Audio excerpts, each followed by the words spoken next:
एक आज तीसरा जिला सम्मेलन है और हूल दिवस भी है। जी।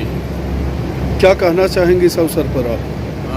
आज देश की बहुत बदतर स्थिति है। डबल इंजन की सरकार यहाँ चल रही है और डबल इंजन की सरकार ने किसानों, मजदूरों, दुकानदारों, छात्र, युवाओं सबका जीवन मुहाल कर दिया है। ये लोगों के हाथ से रोजगार छीन रहे हैं, मुंह से रोटी छीन रहे हैं और सिर से छत छीन रहे हैं। बिहार में 21,85,000 एकड़ ज़मीन सीलिंग से फाजिल है मैंने, लेकिन ये ज़मीन, चूँकि ये बात मैं नहीं कह रहा हूँ, हमारी पार्टी ही नहीं कर रही है, बल्कि माननीय नीतीश कुमार जी ने 2010 में जो भूमि सुधार आयोग बनाया था, उस आयोग की यह रिपोर्ट है कि 21,85,000 एकड़ ज़मीन सीलिंग से फाजिल ज़मीन, गैरमजरूआ ज़मीन बिहार सरकार की ज़मीन। और सरकार ने घोषणा भी किया था कि हम 5 डिसमिल ज़मीन देंगे गरीबों को। तो ये गरीबों को ज़मीन देने के बजाय एक आहर पोखर के पिंड पर, कहीं चाट में, कहीं सड़क के किनारे लोग झोंपड़ी तान करके रह रहे हैं, कीमती तान करके रह रहे हैं, तो ये उन्हें वहाँ से भगा रहे हैं। तो ये सरकार कहा जाए कि गरीब विरोधी है, भूमिहीन विरोधी है। हम लोग मांग करते हैं आपके माध्यम से कि 21,85,000 एकड़ ज़मीन भूमिहीनों में बाँटिए, 5-5 डिसमिल माने वासगीर ज़मीन और 1-1 एकड़ खेती योग्य ज़मीन।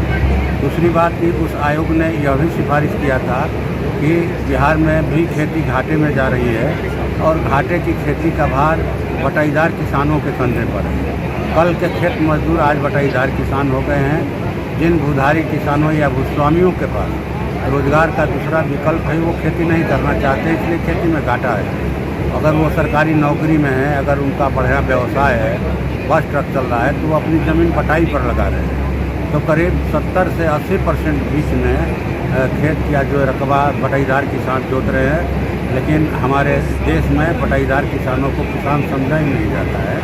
तो हम लोग तो मांग करते हैं कि भाई, विधानसभा के अंदर भी मांग किया, लोकसभा में भी ये आवाज़ उठाया कि खेती का भार अपने कंधे पर लेकर चल रहे हैं जो बटाईदार किसान, घाटे की खेती का भार, उन बटाईदार किसानों को आप पहचान पत्र दीजिए जॉब कार्ड के तर्ज पर, ताकि उन्हें भी केंद्र राज्य सरकारों के किसी बजट का लाभ मिले। इसलिए आज हमारा तो सम्मेलन का यही मुख्य मांग है। इसके बाद अभी देखिए, मोदी जी का एक नया फरमान जारी हुआ है कि 2025 के विधानसभा चुनाव के मद्देनज़र उन्होंने चुनाव आयोग के जरिए यह कहलवाया है कि भाई 26 जुलाई तक मैंने फिर से सर्वे होगा। 2003 के बाद जिन नए वोटरों का नाम जो है वोटर लिस्ट में चढ़ा है, तो ये 1 माह से भी कम समय में, इसका मतलब है कि पूरी की पूरी सरकार माने बंद रहेगी। जिला प्रशासन माने कहा जाए कि बंद रहेगा, सब उनका काम, ब्लॉक में, अंचल में, सब जगह जो है काम बंद रहेगा।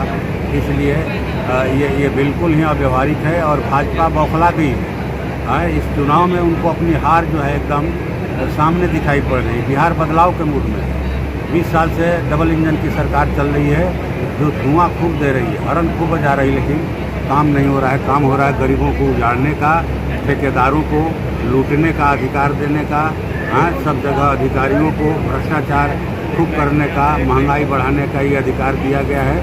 इसलिए सरकार इस मैंने कही कि देश, बिहार की जनता सरकार से मुक्ति चाहती है। बिहार बदलाव के मूड में है और बदलाव हो के रहेगा। इसीलिए ये लोग षड्यंत्र के जरिए गरीबों का नाम जो है वोटर लिस्ट से ख़त्म करने के लिए इस ढंग का सर्वे की आड़ लेकर के ये अपना षड्यंत्र कर रहे हैं। तो हम लोग तो इसका विरोध कर रहे हैं।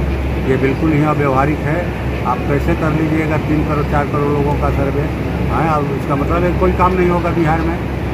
फिर इसके बाद दुकानदारों की स्थिति देख रहे हैं, रोज़ हत्या हो रहा है, डकैती हो रही है दुकानों में, छोटी छोटी बच्चियों के साथ बलात्कार करके हत्या हो रही है। PMCH में जगह नहीं मिलता है उनको इलाज के लिए और कहीं कोई गिरफ्तारी नहीं। अपराधियों का इकबाल जो है सरकार के सर चढ़ करके बोल रहा है। अपराधियों का राज चल रहा है। इसलिए इस निकम्मी सरकार को बिहार की जनता हटा करके रहेगी और उसी दिशा में हमारा ये सम्मेलन है। हम लोग इस सम्मेलन से जमुई जिला में BJP को चकनाचूर करने का, मोटिवेट करने का रणनीति तय करेंगे। धन्यवाद।